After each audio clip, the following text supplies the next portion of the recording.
नमस्कार, मैं अभिनेंद्र। वायनाड से कांग्रेस सांसद प्रियंका गांधी वाड्रा ने लोकसभा में अपने पहले ही भाषण में संविधान, आरक्षण और जाति जनगणना जैसे मुद्दों पर जोरदार तरीके से अपनी बात रखी है। उन्होंने पूर्व प्रधानमंत्री जवाहरलाल नेहरू की विरासत, संविधान की महत्वता को रेखांकित किया है। 1975 के आपातकाल से सबक लेने की बात कही और राष्ट्रीय स्वयंसेवक संघ की विचारधारा पर भी निशाना साधा। बाबा साहेब अंबेडकर, मौलाना आजाद जी, राजगोपालाचारी जी और जवाहरलाल नेहरू जी और उस समय के तमाम नेता, जैसे आपने कहा, इस संविधान को बनाने की जो कार्य में सालों के लिए जुटे रहे। हमारा संविधान इंसाफ, उम्मीद, अभिव्यक्ति और आकांक्षा की वो ज्योत है जो हर हिंदुस्तानी के दिल में जलती है। अध्यक्ष महोदय, इस ज्योत ने हर एक भारतीय को ये पहचानने की शक्ति दी कि उसे न्याय मिलने का अधिकार है, कि उसमें अपने अधिकारों के लिए आवाज उठाने की क्षमता है, कि जब वो आवाज उठाएगा तो सत्ता को उसके सामने झुकना पड़ेगा। इस संविधान ने हर एक देशवासी को ये अधिकार दिया कि वो सरकार बना भी सकता है और सरकार बदल भी सकता है।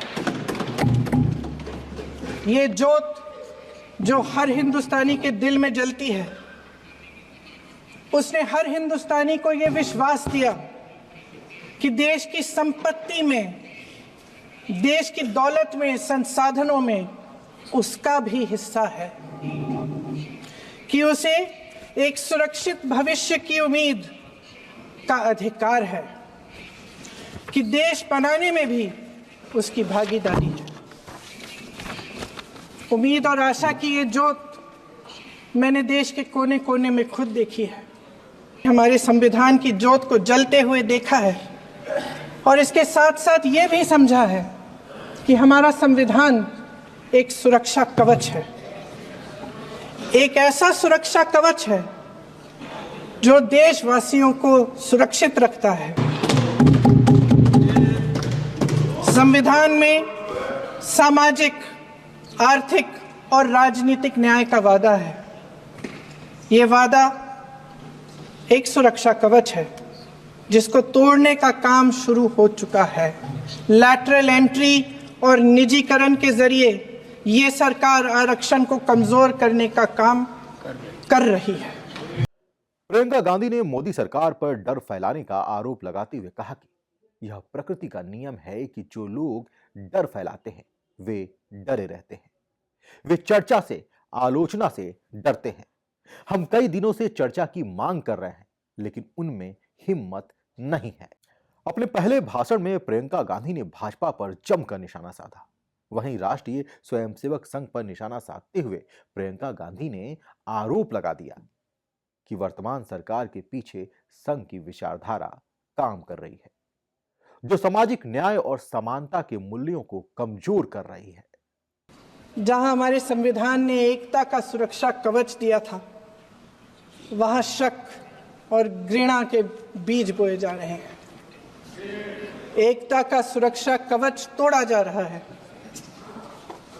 प्रधानमंत्री जी यहां सदन में संविधान की किताब को यूं माथे से लगाते हैं, लेकिन संभल में, हाथरस में, मणिपुर में जब न्याय की गुहार आती है, उठती है, तो उनके माथे पे शिकन तक नहीं आता।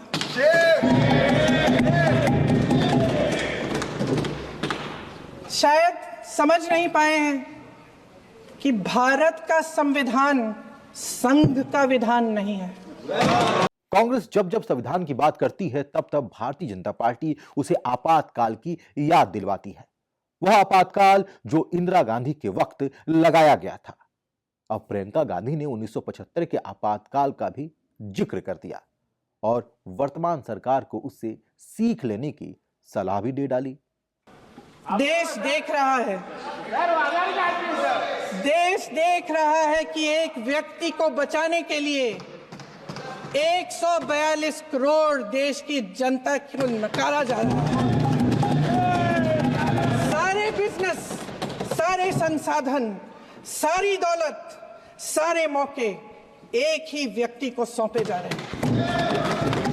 सारे बंदरगाह, एयरपोर्ट्स, सड़कें, रेलवे का काम, कारखाने, खदानें, सरकारी कंपनियां सिर्फ एक व्यक्ति को दी जा रही है। जनता के मन में हमेशा ये विश्वास होता था कि अगर कुछ नहीं है तो संविधान हमारी सुरक्षा करेगा, मगर आज आम लोगों के बीच ये धारणा बनती चली जा रही है कि सरकार सिर्फ अडानी जी के मुनाफे के लिए चल रही है। देश में बहुत तेजी से गैर बराबरी बढ़ रही है। जो गरीब है वो और गरीब हो रहा है, जो अमीर है वो और अमीर हो रहा है। इस सरकार ने आर्थिक न्याय की भी सुरक्षा कवच तोड़ दिया है। राजनीतिक न्याय की जब बात होती है, मेरे सत्ता पक्ष के साथी आज खड़े हुए और तमाम गिनती करने लग गए कि ऐसा हुआ वैसा हुआ 1975 में जो हुआ, तो सीख लीजिए ना, आप भी सीख लीजिए। आप भी अपनी गलतियों के लिए माफी मांग लीजिए। आप भी बैलेट पे चुनाव कर लीजिए, आप भी बैलेट पे चुनाव कर लीजिए। दूध का दूध, पानी का पानी हो जाएगा। आप राजनीतिक न्याय की बात करते हैं, सरकारों को पैसों के बल पर गिरा देते हैं।